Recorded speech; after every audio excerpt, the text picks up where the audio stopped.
Welcome Sagittarius and Sagittarius cross-watchers to your new moon in Pisces reading. So I did pull the new moon in Pisces from both of my moonology decks, just to have that energy here.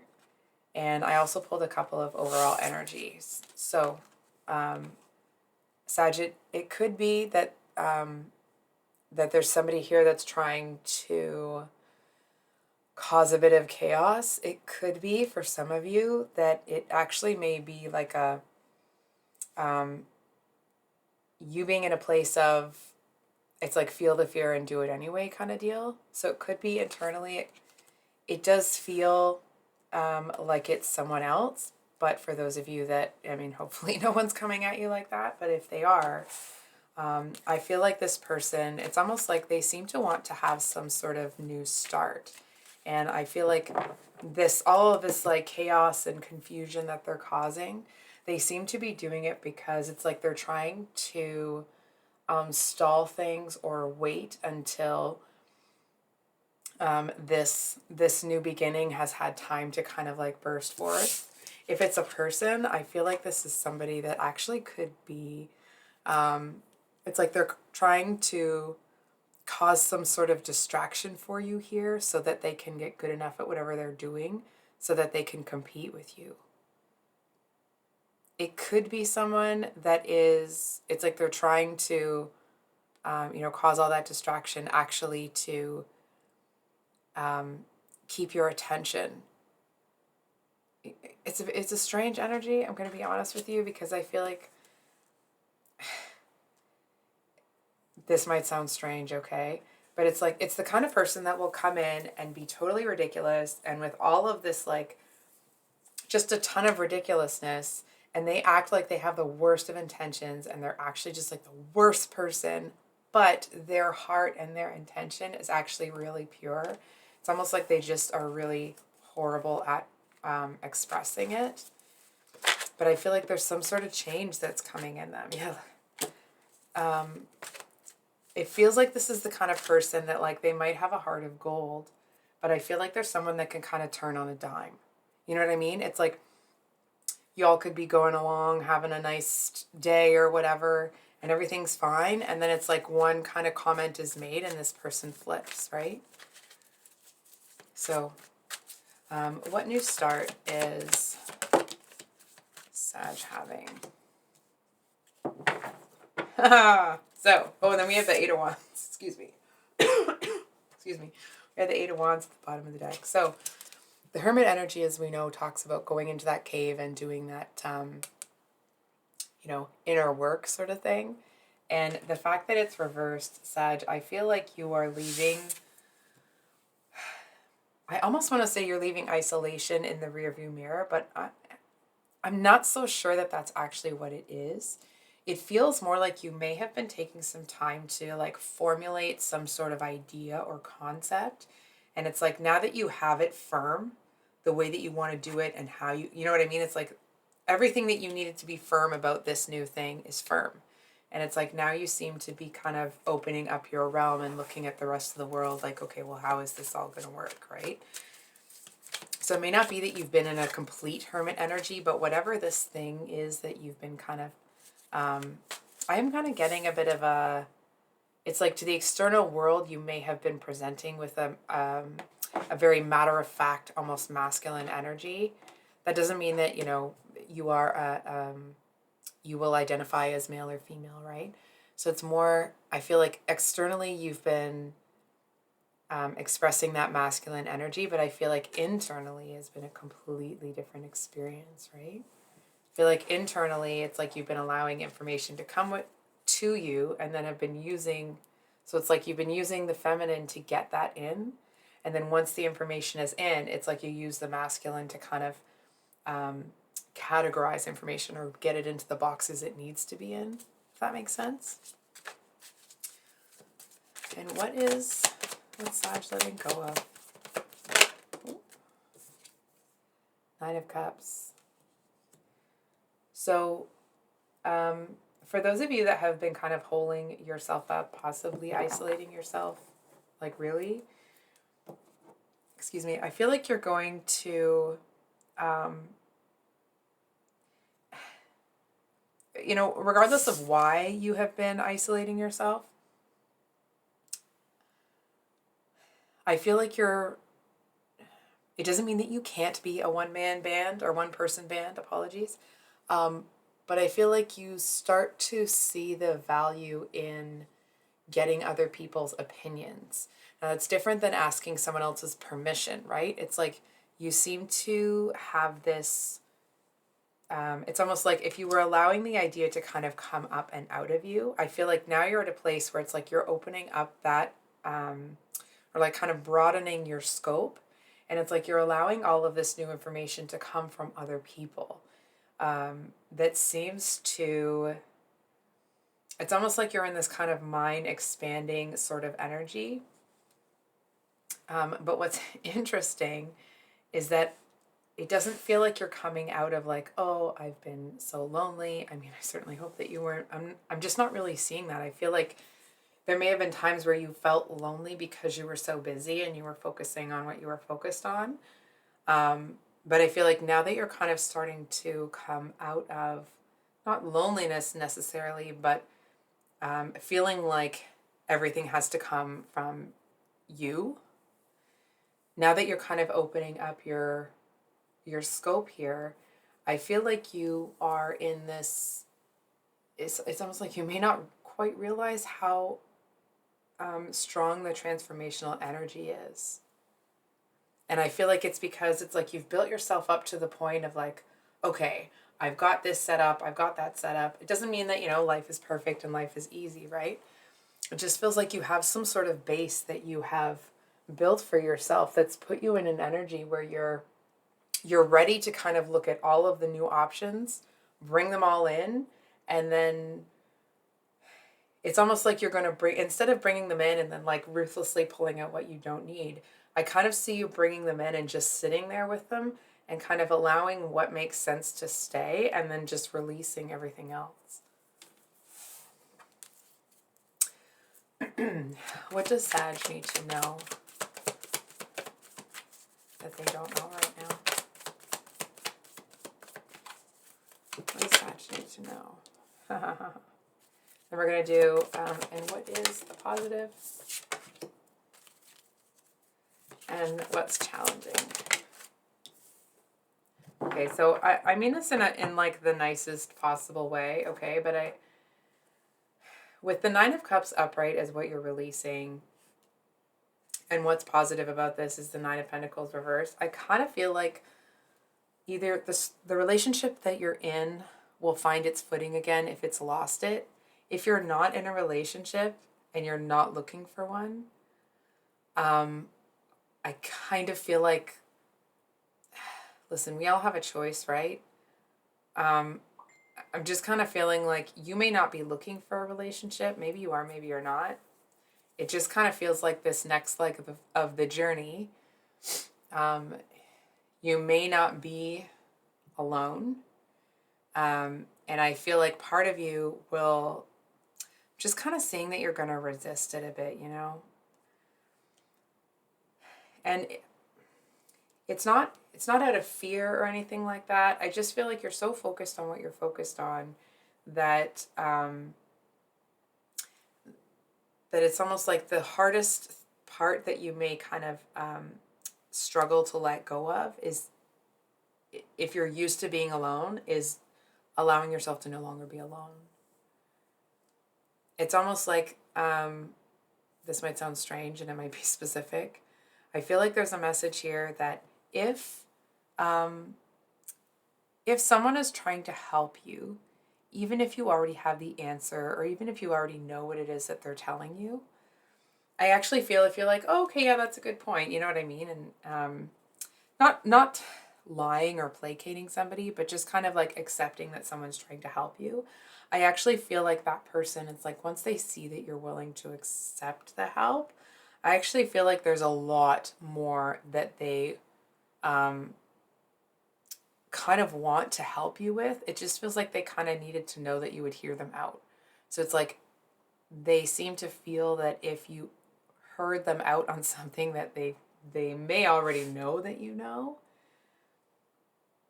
They seem to feel like it's almost, it's like a, you know, a big sign flashing that it's okay to kind of come in and help you. I don't feel like they're going to come in and like, oh, I'm going to save Sag, because number one, you don't need to, you know, someone to save you. And number two, it's like this person really wouldn't want to be around somebody that needs to be saved. You know what I mean? I mean, they would help you if you needed it to that extent, but I just feel like they're kind of looking for, let's say, for example, this person ends up being a mentor for you. They're looking for a different kind of mentee. They're not looking for somebody that needs a lot of hand-holding. They're looking for somebody that is as intelligent and thoughtful and contemplative as they are. Excuse me. So what's challenging is the Hierophant. And this is really interesting, Sag, because I feel like there are some kind of concepts, ideas, or notions that you have here that I feel like you're actually quite firm in, that you may be required to rethink. I almost want to say like rethink, put it in air quotes. And I feel like the reason that that may be what's challenging here is that it's almost like whatever it is that is, it's not unwelcome information, but it's uninvited. And I feel like it makes you start to reconsider or reevaluate some concepts or ideas that weren't really up for grabs. You weren't really looking to evaluate those, and it feels like it's you know, it feels from your perspective, okay? It may not actually be this. I'll try to feel into it a bit more. It feels to you when those come across that it's like, oh, this is a distraction. I don't care. It's almost like, let's say, for example, you're outside and you're doing some gardening, and the gardening has to be done for whatever reason, right? And so you're busy, and someone comes out and is like, hey, what are we, you know, what do you want for dinner? What do you want for this? And it's like, you look up and you're like, dinner? I'm not thinking about food. I'm thinking about the, you know what I mean? So it's like, I feel like you know that it's a necessary, like, yes, I probably should think about eating, should need to eat some dinner, right? But it's like you're so focused on what you're doing that something that is actually a necessity just seems like a distraction. And so this last bit here for what you don't know, and then we'll pull one more for what you have to look forward to. We have the Knight of Swords.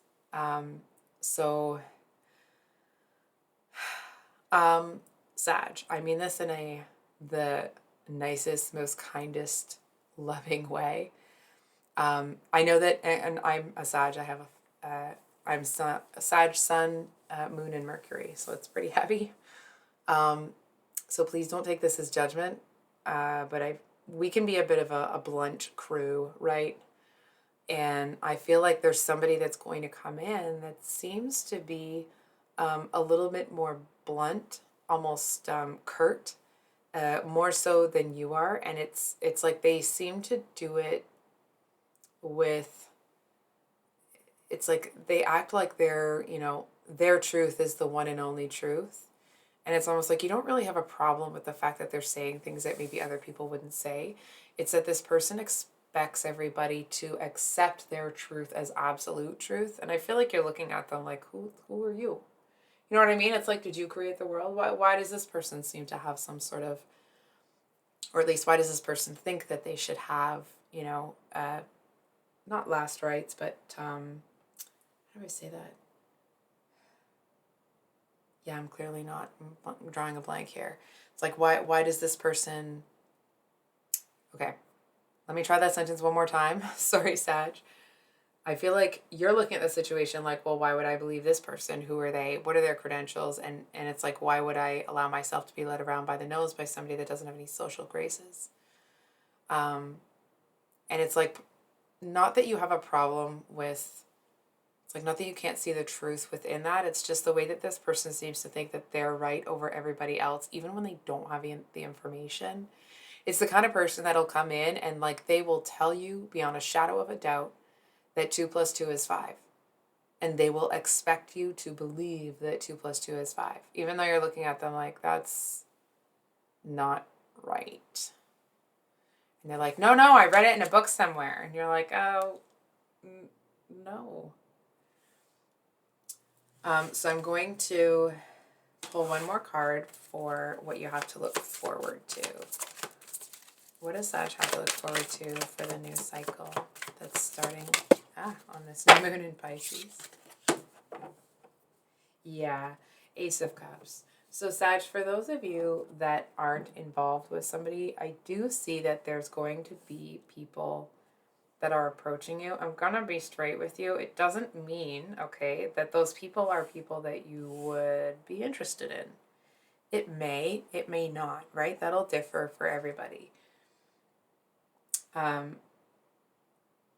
So I also feel, Sag, that it's like, listen, I would love to give you different information, and I of course hope that it's different, but I kind of feel like you're going to get some people kind of throwing themselves at you.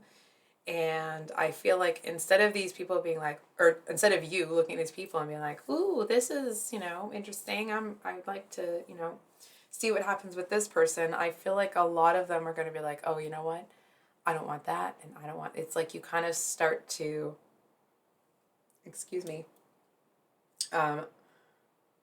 refine what you're looking for, because people come in that you don't really want. So sorry that that's like what you have to look forward to. So can we get just a clarifier here? Sag. So we have the Three of Swords reversed on the Ace of Cups. I feel like, okay, so these people are kind of all coming at you, showing interest, and Sag, that doesn't necessarily mean that you're going to get asked out, by every person you see or every person that is interested, right? It's like you're going to pick up on the interest. It's like, okay, noted. And I feel like if you have been avoiding love because you've been concerned about getting your heart broken, or you didn't want the heartbreak to, I mean, obviously nobody wants it, right? But it's like because you were so focused on what you were doing that the heartbreak seemed like it would also be a distraction, right? I feel like you're going to let that go and see yourself as, the capable archer that you are. And I do feel that you may lean initially towards being very, very cutting. And now that's not that you're going to sit there and be mean to people or say mean things. The cutting energy seems to be coming from, it's like, you may, okay, this is just kind of to put it on your radar. It's not saying like, oh, you're going to do this. It is possible that when you're in that very cutting energy, that you may make some snap judgments about cutting people out. I don't feel like you go back on those or that you really give them much of a second thought. It does feel like there may be some of those situations that are worth salvaging. However, obviously that's up to you. And this isn't telling, like if balls to bone, that you're cutting somebody out because it has to be done, don't second guess yourself, right? If you know that, like, you know what, this isn't what I want to do, but it is required, it's necessary either for like your own peace of mind or your own success or whatever that is, then do that. The advice here is just to make those decisions as wisely and as carefully as possible, and to make those decisions when you have the information. It's like, it's okay to distance yourself from somebody a little bit. If you kind of are like, you know what, my spidey senses are up, something's wrong, I think I'm just going to back away. But I feel like there may be times where you cut people off based off of an assumption, and then you find out later that actually the assumption you made was incorrect. And it doesn't feel like you long for that person or you want to go running back to them or anything like that. It does feel like it maybe is a little bit of unnecessary pain for you and the other person. So, I think I'll leave it there, Sag. If this reading resonated, I hope that it was helpful and that it brought you some clarity. I will have, of course, the mini love reads out on Sunday. And then next week, I will start with the March 2023 monthly love reads. So thanks for being here. I appreciate each and every one of you, and I hope you have a great rest of your week. Much love. Bye. Whoops, sorry.